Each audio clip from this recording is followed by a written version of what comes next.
शरीर को पवित्र रखे। ये पशुओं जैसा आचरण करने वाले भजन नहीं कर सकते। ये जो कहते हैं ना भजन में मन नहीं लगता, पवित्रता चाहिए। अब ऐसे पशु की तरह शौच हो लिए उठे चल दिए, ऐसे नहीं। पवित्रता सोचाचार का निर्वाह कीजिए। लघु शंका भी जाइए तो जल लेकर जाइए। इंद्री का प्रक्षालन, फिर हाथ का प्रक्षालन, फिर 3 बार आचमन, राधा वल्लभ श्री हरिवल्लभ, राधा वल्लभ श्री हरिवल्लभ। जैसे शास्त्रीय विधान में केशवाय नमः, नारायणाय नमः, माधवाय। पवित्र रहिए। देखो भजन कैसे नहीं होता। सर्दी गर्मी सुख दुख आदि द्वंद्व हर्ष विषाद आदि जो है इनको सहना सीखो। भगवान भी आदेश करते हैं, मात्रा स्पर्शास्तु कौंती शीतोष्ण सुख दुखदा आगमा पायनो अनित्यास्तास्तितिक्षस्व भारत। जो इनको सह जाता है वही परम पदवी को प्राप्त होता है। थोड़ी सी गर्मी यहाँ, थोड़ी सी सर्दी यहाँ, पूरे जीवन गर्मी। पैर की त्वचा ऐसी हो गई थी कि बंबूल का कांटा टूट जाता था, घुसता नहीं था। जीवन में कभी पादुका ही नहीं, तो चमड़ी इतनी मोटी हो गई थी पैरों की। सर्दी गर्मी जैसा आप इसको, आप देखो यहां आप कौन सा स्वेटर पहनते हैं, जीवन में कभी नहीं। सर्दी में क्या होता है, यहाँ ये त्वचा नहीं है क्या? हमें तो लगता है काफी सुकोमल अन्य अंगों से यहाँ की त्वचा है, कपोल, नासिका, नेत्र आदि। यहाँ क्या पहनते हो सर्दी में? क्या बिगड़ जाता है? क्योंकि अभ्यास है। गर्भ के बाद निकलने के बाद यहाँ कुछ ढका ही नहीं, यहाँ कुछ नहीं ढका, तो पूरे जीवन ढकने की जरूरत नहीं है। और अगर पूरे अंगों में न ढका होता तो पूरे जीवन ढकने की जरूरत नहीं। जो जंगल में दिगंबर महापुरुष रहते थे गंगा के किनारे, कितने, तो उनको क्योंकि अभ्यास, और हमने अभ्यास किया कपड़े लत्ते का, तो अभ्यास, हमने अभ्यास किया एसी रूम का, अभ्यास किया गीजर से नहाने का, वो अभ्यास किया 3 काल गंगा स्नान, वो अभ्यास। कुछ फर्क नहीं पड़ा इस जड़ शरीर में। इसको जैसे रखो। तो सहने का अभ्यास, यदि माया से मुक्त होना है तो सहने का अभ्यास रखो। ये जरा में ओह बहुत गर्मी, ये नहीं उपासक। गर्मी है ठीक है, शरीर का धर्म है, तो इंद्री में ताप लग रहा है ठीक है, राधा राधा राधा। आप कहोगे प्रवचन करने से नहीं होता। कभी बिजली नहीं रखी ईद धाम में, कटवा के रखे थे? बिल्कुल नहीं। जितनी देर होश रहा आंख का हाथ से पंखा कर लिया, नहीं तो बस राधा राधा राधा। जो मिला मांग के खाया, कुशासन पे लेट। प्रवचन ही केवल नहीं रहे, अब तो जैसे जोई जोई प्यारो करे सोई मोहि भावे। नहीं, जानबूझ करके अपने शरीर को अधीन नहीं करना चाहिए। सुविधाओं की अधीनता, तुम भोगता नहीं, सुविधाएं तुम्हें भोग रही हैं। जितना तुम सुविधा भोगी बन जाओगे उतना तुम कमजोर हो जाओगे। सीधे प्रकृति का वार सहो, तुम महात्मा सुदृढ़ बलवान हो जाओगे। तुम्हारे आगे समर्थ शब्द लग जाएगा। जो प्रकृति के और विकारों के वेगों को सीधे सहता है उसे महात्मा कहते हैं। समहात्मा सुदुर्लभा यम ही न व्यथयन्ते पुरुषम पुरुषर्षभ सुख दुख समा। जिसका सुख दुख समान भाव, किसी भी वेग की व्यथा से हृदय व्याकुल नहीं होता, वो भगवान को प्राप्त करने का अधिकार प्राप्त कर लेता है। इसलिए सहनशीलता। सर्वत्रात्मरेश्वरान वीक्षाम कैवल्य मनिकेतताम विभक्त चीर वसनम संतोषम एन केनचित। ये ध्यान रखो कि तुम कभी प्रभु से अलग नहीं हो। सर्वत्र भगवान है तो यहां भी है, सब समय में है तो इस समय में भी है, सब में है तो हम में भी है, सबके हैं तो हमारे भी हैं। हम कभी भी प्रभु से बिलग नहीं हो। एकांत सेवन तुम्हारा स्वभाव बन जाना चाहिए। चाहे जो हो, थोड़े समय के लिए तो एकांत बैठो। एकांत मिला तो मोबाइल का संग कर लिया, एकांत मिला तो मित्र बना लिए, बैठ के प्रपंच वार्ता कर रहे हो। नहीं, अगर भगवत प्राप्ति करनी, माया मुक्त होना है तो एकांत एकांत ही होना चाहिए। भले 100 लोग हैं, हमारा किसी से कोई संबंध नहीं, और हम बैठे हैं अपने आराध्य देव के चिंतन में, हम एकांत हैं। और गुफा में बैठे हैं, शरीर एकांत है, मन से चिंतन संसार का हो रहा है, प्रपंच में है, एकांत में नहीं है। एकांत शब्द का अर्थ समझना चाहिए। हम एकांत को सीधे गुफा या कहीं एकांत ऐसे, एकांत का अर्थ है एक के सिवा दूसरा कोई नहीं, अर्थात एकमात्र भगवत चिंतन में डूबा हुआ उपासक बाजार में बैठा हुआ भी एकांत है, सभा में बैठा हुआ एकांत है, और प्रपंच का चिंतन करने वाला बंद कमरे में भी प्रपंची है, गुफा में भी प्रपंची है। जहां आप रह रहे हो उसे ये मेरा घर है ऐसी भावना का त्याग कर दे। अनिकेत ये भगवान का दिया हुआ वास स्थान है, कुछ समय के लिए इसमें शरीर निर्वाह कर रहे हैं, ये भी छूटेगा और ये भी छूटेगा। जैसे स्टेशन में बैठा आदमी आराम से, पर वो बैठा इंतजार कर रहा है कि कब हमारी गाड़ी आवे और उस पे हम यात्रा करें। बस ऐसा ही कुछ स्टेशन जैसा विश्राम है, कब मृत्यु आवे, शरीर छूटे, हम प्रिया प्रीतम को प्राप्त हो। ये न मेरा था, न मेरा है, न मेरा रहेगा। ये न मेरा था, न मेरा है, न मेरा रहेगा। गृहस्थ हो तो पवित्र वस्त्र पहने, और त्यागी हो तो जैसे मिल जाए भगवत कृपा से वैसे वस्त्र पहने। प्रारब्ध के अनुसार तुम्हें जैसी व्यवस्था मिली उसमें संतोष करना सीखो, मांग मत रखो। प्रभु की प्राप्ति के लिए खास बात ध्यान रखनी है, अपनी उपासना में दृढ़ श्रद्धा रखो और सर्वश्रेष्ठ भाव रखो, पर दूसरे किसी की भी निंदा न करो। अगर किसी की भी निंदा करोगे तो फिर माया तुम्हें मुक्त होने नहीं देगी। मन को, वाणी को, शरीर को संयम में रखो, अर्थात भगवत भजन, भगवत वार्ता और मौन। मन का संकल्प विकल्प रहित होना, विषयों का चिंतन न करना, प्रभु के रूप का, नाम का, धाम का, लीलाओं का चिंतन करना। शरीर का शास्त्र संयम से वर्ताव करना। अब माया मुक्त होते चले जाओगे। इनमें किसी में भी त्रुटि ना हो, सावधानी रखो। अपनी इंद्रियों को सावधान रखो, किसी के दोष न देखने पावे। कोई गलत चेष्टा देखेंगे तो ये भी गलत करने के लिए तैयार हो जाएंगे। हे राजन, श्रवणम कीर्तनम ध्यानम हरेरद्भुत कर्मणः जन्म कर्म गुणानां च तदर्थे अखिल चेष्टिता। श्री भगवान के बड़े अवतार हुए हैं, बड़ी अद्भुत अद्भुत लीलाएं हैं। प्रभु का प्रकट होना, लीला करना, दिव्य गुणों का वर्णन। यदि आप इनको गाएंगे लीलाओं को और श्रवण करेंगे तो मोह की बात क्या, महामोह का भंजन हो जाएगा। बड़ी सामर्थ्य भगवान के चरित्रों की महिमा बड़ी है। अगर इनको आप सुनेंगे, बार बार सुनेंगे, तो आपको और कोई साधन करने नहीं पड़ेंगे, अपने आप सब साधन प्रकाशित हो जाएंगे। जहां कहीं कभी भी किसी का उद्धार की बात आई है तो भगवत चरित्र सुनने से ही आई है। शरणागति श्रवण से ही प्रारंभ होती है, भक्ति भी श्रवण से ही प्रारंभ होती है, पूर्णता भी श्रवण से ही होती है। श्रवण सुजस सुनी आयऊ, और श्रवणम कीर्तनम स्मरणम। पहला श्रवण, खूब भगवत चर्चा सुनने का स्वभाव बना लेना चाहिए। पर देखा जाता है कि 20 वर्ष भगवत चर्चा सुनने पर रंग नहीं आता है, क्योंकि ये तो बना लिया स्वभाव कि जहां भी कथा हो रही सुन रहे, और बाद में निकले तो बख्शते वो किसी को नहीं, सबकी निंदा करते हैं। बस किसी एक की प्रशंसा, एक की निंदा, तुम्हारा सारा का सारा सत्संग बेकार हो गया।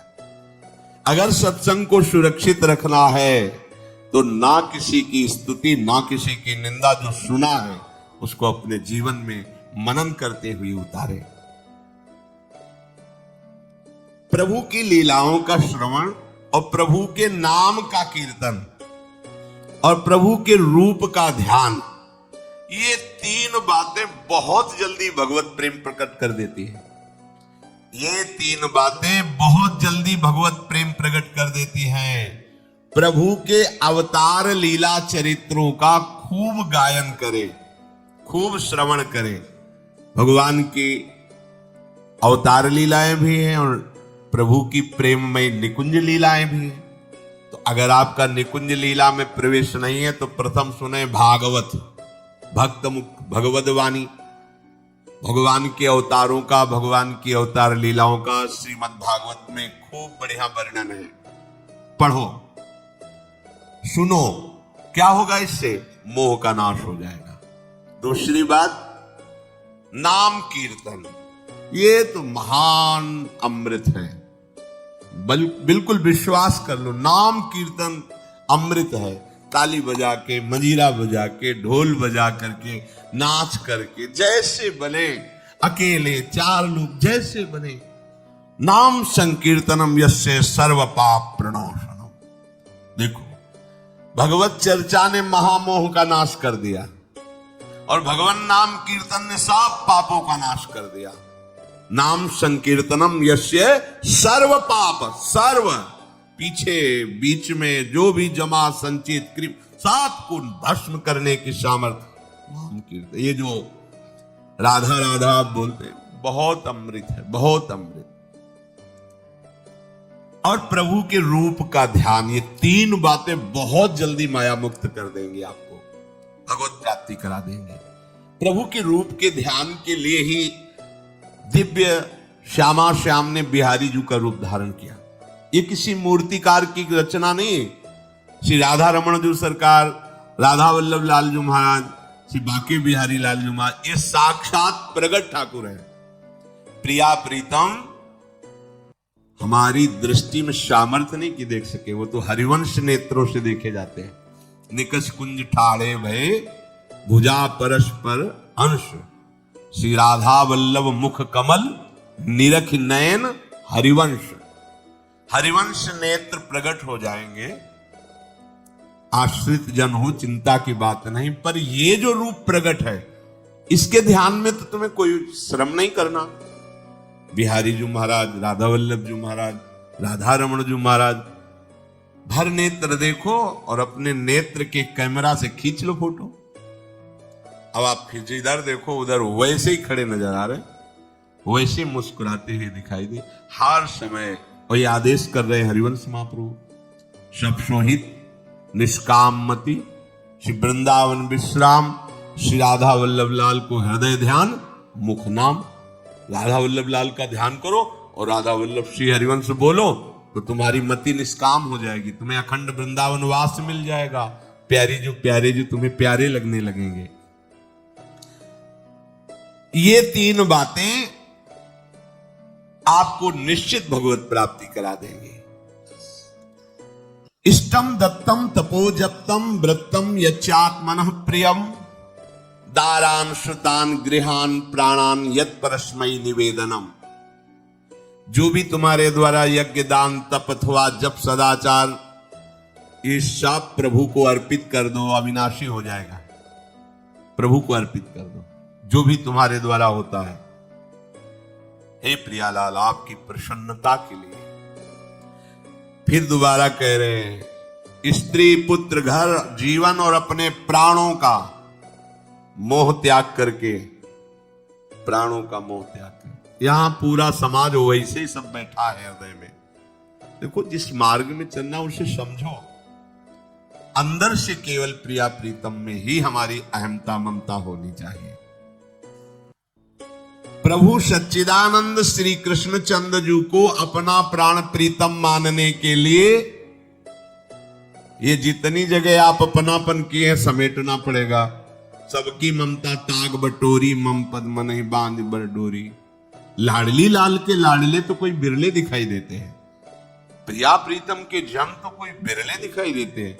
नहीं धन बल, परिवार बल, बुद्धि बल, वही घसर करके चले जाते हैं। अरे यहां तप बल भी काम नहीं करता, और बल तो जाने दो। यहां हारे को हरे नाम, हार गए, गले पड़ गए।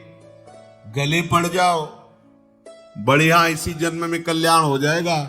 गले पड़ जाने का मतलब, जैसे कोई गले पड़ रहा हो तो उसका मतलब समझते हो? मारो, पीटो, गाली दो, भगाओ। नहीं भागे, वो गले पड़ गए। बोले अब क्या करें, गले ही पड़ गए, अब क्या करें।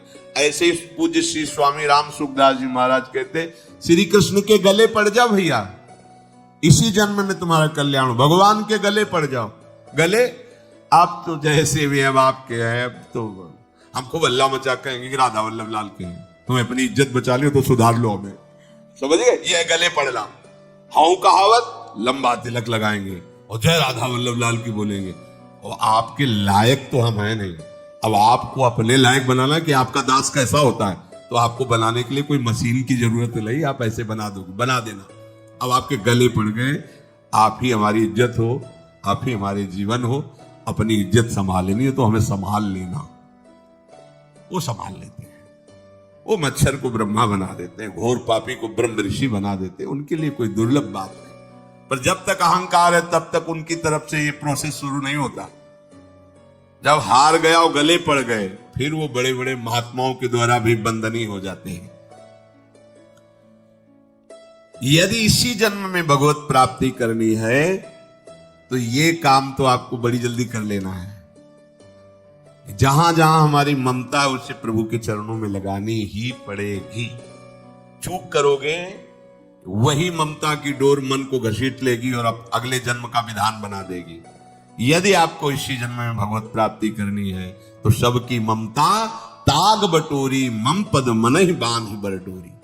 एवं कृष्णात्मनाथेषु मनुष्येषु च सौहृदम परिचर्याम चोभयत्र महत्सु नृषु साधुषु। और ये सब सहजता पूर्वक तब हो जाएगा जब किसी संत महापुरुष का आश्रय ले लोगे। जिन संत महापुरुषों ने अपने समर्पण के प्रभाव से, भजन के प्रभाव से सच्चिदानंद भगवान श्री कृष्ण को अपनी आत्मा के रूप में साक्षात्कार कर लिया है, यदि उनसे प्रेम हो जाए, संतों से प्रेम होना संतों से बड़ा कठिन है। अभी कोई मुस्कुरा के तुमसे कह दे कि कई दिनों से हम तुम्हें देख रहे थे या देख रही थी, बस तुम्हारे मन को कोई निग्रह विग्रह करने की जरूरत नहीं, वो घसीट जाएगा। वो बड़े भाग्यशाली हैं जिन्होंने संतों से प्रेम किया। यहां कह रहे हैं ये जितनी बातें बताई गई, दया, तितिक्षा, मौन, मनोनिग्रह, इंद्रिय निग्रह, परिवार की ममता का त्याग, भगवान से अपनापन, भागवत धर्म का प्रादुर्भाव होना, ये एक साथ सब हो जाएंगे केवल तुम्हें गुरु चरणों से प्रेम हो जाए, संत चरणों से प्रेम हो जाए, क्योंकि उन्होंने सच्चिदानंद स्वरूप भगवान कृष्ण को अपने प्रेम बल से अधीन कर लिया है। यदि परोपकारी संत जनों से हमारी प्रीति हो जाए तो हमारा स्वभाव बदल जाएगा। संतों से प्रीति है, ये तुम्हारे स्वभाव से परिचय मिलेगा। क्या?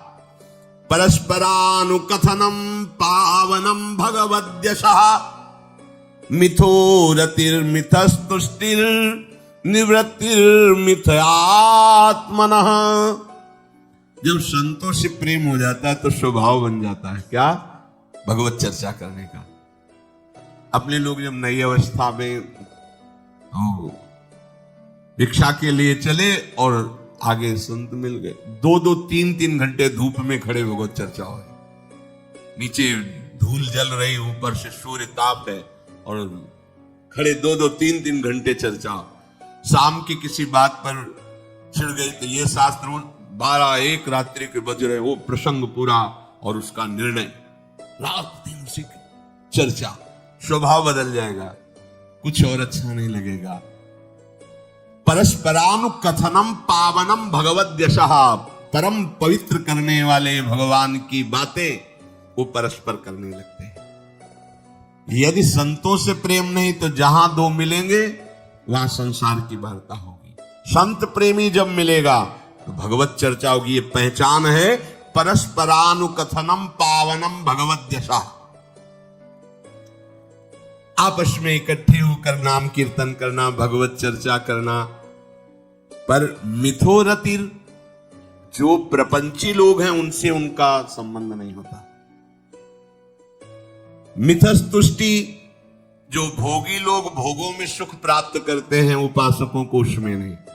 जब भगवत चर्चा होती तो ऐसी तृप्ति होती, 1 घंटा चर्चा हुई, आनंद मगन हो गए, आहा आज हमें प्रभु का यश सुनने को मिला, आज भगवत भक्त का संगम, हृदय पावन होने लगता है। आध्यात्मिक शांति का अनुभव उन्हीं उपासकों को होता है जो प्रपंच वार्ता न करके परस्परानुकथनम पावनम भगवत दिशा।